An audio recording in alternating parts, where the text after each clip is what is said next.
Alright, today we're watching a video where Mark Rober drops 200 wallets and gives us the 20 most and least honest cities. A few weeks ago, I lost my wallet, which made me sad because it is a pain to get everything replaced. Yeah, then I thought, what kind of true. person doesn't return a wallet? And then I thought, I'm a firm believer in the scientific method, I should test some hypotheses. So I got 200 identical wallets in order to drop them in each of the 20 cities you see here. The goal being not only to see which cities were the most and least honest, but to ask questions of anyone who called in to see if I could pick out some patterns among the honest ones. And I wanted to make the wallets look as real as possible, so in each of them I put a fake ID with no picture so as not to bias people, 6 American dollars, and 200 Filipino dollars. This is a way to make it look like a lot of money when in reality this is only worth $4. Then I put in an ultrasound picture, and on the back we hand wrote a date from 4 years ago, and then this adorable picture of a puppy I found on Reddit. The goal was in addition— This is like overkill, like you make it, I don't know. But if I see like any wallet right on the street that's just been left, I'll go in there, I'll check if I find the phone number. So I think doing this is kind of just overkill. Like, what kind of person doesn't return a wallet? Like, whether there's money in it or not, the fact is the wallet has the sentimental value. I'd rather, that person have their wallet than not. to the ID and the money, I wanted to make it look like the wallet had sentimental value to the owner. I was trying to remove any excuse for someone not to return the wallet, such as it looked fake, or it wouldn't be worth the hassle if there was only $2 inside of a blank wallet. So in our case, if they didn't return it, it would only be because they weren't being honest. Then we had a fake loyalty card and a random business card, and then critically, a card that looked like it came with the wallet that said, "If found, please call," and then we wrote the phone number. And then because it's impractical for me to actually visit 20 cities, I went on the Instagram page for my YouTube channel to ask for help, and right away, the response was awesome. Once I had selected my 20 helpers, I sent them instructions and shipped them each 10 wallets. And then last Monday, all across North America, Operation Wallet Drop commenced. I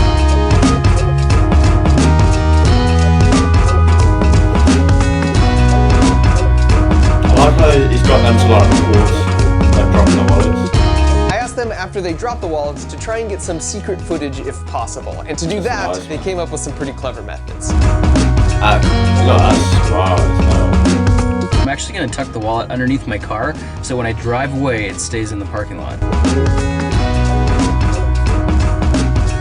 It's crazy, we've got footage of people picking up wallets.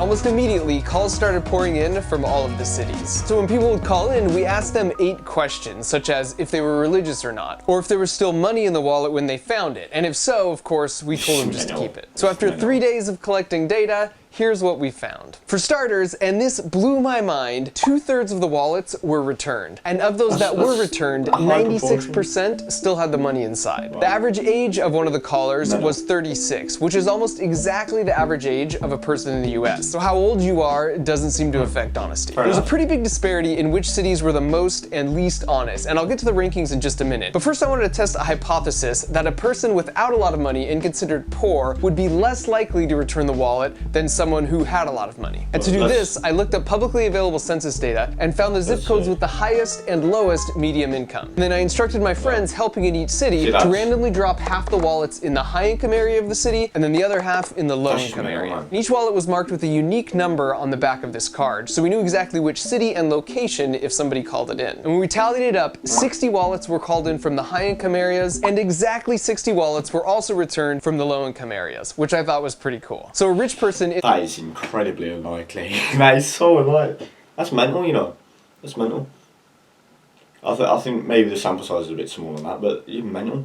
Wow. No more likely to return a wallet than someone in the lowest income bracket who could probably use the money. In fact, we had 1 person call in who was homeless, 2 people call in who were living in shelters, and a 4th person who was a panhandler. All 4 of them had full wallets. Another question I wanted to test was if women were more honest than men. It turns out a majority of the wallets were returned by men. But if you think about it, that doesn't necessarily mean they are more honest, because maybe the locations they were dropped, there's typically more men, like in front of a sports bar or a hardware store. So to control for this, I had all my helping friends in each city drop 2 of the 10 wallets in a men's restroom and then 2 in a women's bathroom. This way we could control the gender of the wallet finder. Once again— What? He's thought of so much here. This is mental, man. This is so many variables he's considered. This is high effort, this video. This came up nearly identical, with 23 wallets returned for men versus 24 for women. So gender doesn't seem to play a role in a person's honesty either. And I should mention here, one of the questions we asked the callers was if they thought the wallet looked fake or suspicious at all. And only a very small minority did. So this confirms that for those who didn't call, it was likely because they were dishonest and not because they thought it wasn't a real person's wallet. Another thing we tested was small town. I wouldn't say dishonest, I'd say just a bad person. I feel like that's what it is. You're not a bad person if you don't return a wallet. You just, I think you might. I think you could be. Town versus big city. So you notice 4 of the cities you've probably never heard of before. That's because they have populations of around 1,000 people, whereas the rest were the largest cities in North America. And here we did see a significant difference. In the small towns, the average rate of return was 8 wallets, whereas in the big cities, it was 6. And I think this sort of makes sense to me because small towns tend to foster a sense of community where everyone knows everyone versus the anonymity of a big city. And now for a run. So that does make sense. And as well, like in a big city or whatever, you've got a lot more stuff to do, so you don't really have the time to like go out your way. While in like a small town, you probably have a lot more time. And it's also just like the thing of as well, you see a lot less of that in a small town. So that makes sense to me. Of all the cities, I'll break them into 3 categories. Starting with the least honest, we've got Detroit with 3 wallets returned and New York City with 4. I was really rooting for Detroit and hoping they would just surprise everyone, but it looks like maybe they're still in the process of their rebuilding efforts. Then for the middle of the pack, at 5 wallets returned, we've got Seattle, Los Angeles, Miami, Dallas, and Edmonton. Then at 6 wallets returned, we've got Huntsville, Alabama, and New London, Connecticut, which is one of our small towns. Next at 7 wallets, we've got San Francisco, Winnipeg, and Washington, D.C. And the final category is the Honest Abe cities, with Parma, Idaho, and Las Vegas at 8 wallets. And I should mention for Vegas, instead of high income and low income, we put half on the strip and then half in the suburbs. And for what it's worth, all 5 dropped on the strip were returned. And then at a remarkable 9 wallets return, we've got 2 more small cities with Nashua, Idaho, and Hill City, South Dakota, and then Portland, Oregon, making Fred and Carrie proud. And finally, there were 2 cities with an astounding 100% return rate. Both were big cities, with Chicago, which I didn't see coming, and then Salt Lake City. And before you just chalk Salt Lake City up to those gosh darn Chicago, eh? Alright. I don't know a lot about America. Chicago, but still, I don't know.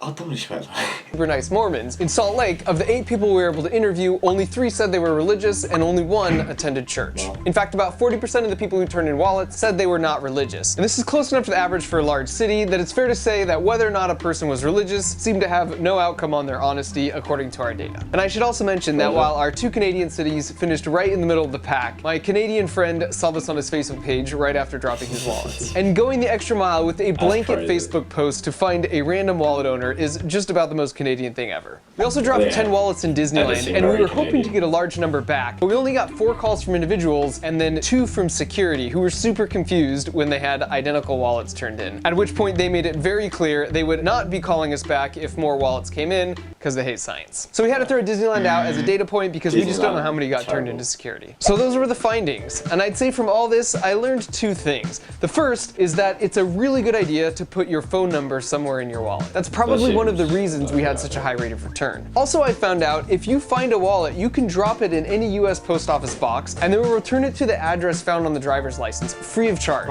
I tested this out and it totally works. And the second thing is that in general, people are way more honest than I originally thought. Having just lost my wallet, I was anticipating a return rate of maybe 20%. So to get 2 out of every 3 wallets back blew my mind. In one city, a convenience store owner loved what we were doing, so she kept putting the wallet back in the bathroom to see if someone would steal it. And after 6 times of somebody bringing the wallet back with all of the money inside, she gave up trying. Lately, it seems like so much of what you see online is meant to stoke outrage at some group of people versus ourselves, because that's what gets shared. And that begins to warp our perspectives, that the only good people out there are those within our own group. But this cold hard data shows that across any age or gender or socioeconomic background, across the whole religious spectrum, through middle America and along the coast, there are lots of good people everywhere. And not only that, but they constitute a majority. These people didn't call it for some reward or Facebook likes or because they knew someone was watching. They did it because it was simply the right thing to do. And I think that's pretty cool and something worth remembering. Well, we found out most people are good people, it seems. Well, Or at least try to be anyway. I mean, you know, you see a lot of stuff like people like complaining about like the state of the world's in, man. This just shows there's still a lot of good people out there. Most people are good people.